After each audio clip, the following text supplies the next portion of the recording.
வெள்ளிக்கிழமை சிலுவை அன்பும் பாதுகாப்பும் பெற ஜெபம். அன்புள்ள பரலோக பிதாவே, இந்த ஆசீர்வதிக்கப்பட்ட வெள்ளிக்கிழமை காலை வேளைக்காக உமக்கு ஸ்தோத்திரம். எங்களை மீட்கும்படி உம்முடைய ஒரே பேரான குமாரனை சிலுவையில் ஒப்புக் கொடுத்த அந்த பெரிய அன்பிற்காக நன்றி செலுத்துகிறோம். ஆண்டவரே, இந்த நாளில் உம்முடைய சிலுவை நிழலில் நாங்கள் ஒதுங்குகிறோம்.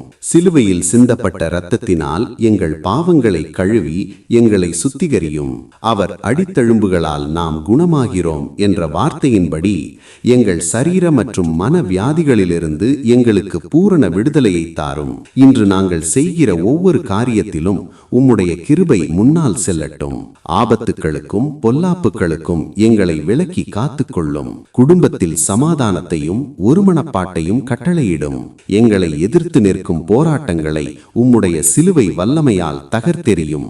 இந்த நாள் முழுவதும் உம்முடைய பிரசன்னம் எங்களோடு இருக்கட்டும்.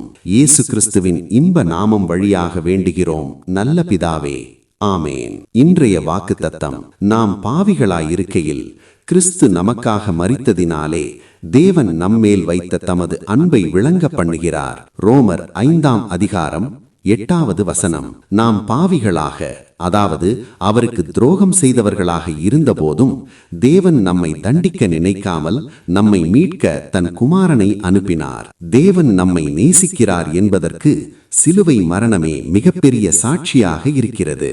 கர்த்தர் உங்களை ஆசீர்வதிப்பாராக. நீங்கள் நேசிக்கும் உறவுகளுக்கு இன்றைய ஜெபத்தை பகிருங்கள். அவர்களின் வாழ்வில் தேவன் சமாதானத்தையும் ஆசீர்வாதத்தையும் கட்டளையிடுவார். மறக்காமல் டெய்லி தமிழ் பிரேயர் பக்கத்தை ஃபாலோ பண்ணுங்க. ஒவ்வொரு நாளும் ஆசீர்வாதமான ஜெபங்களையும் பெற்றுக்கொள்ளுங்கள்.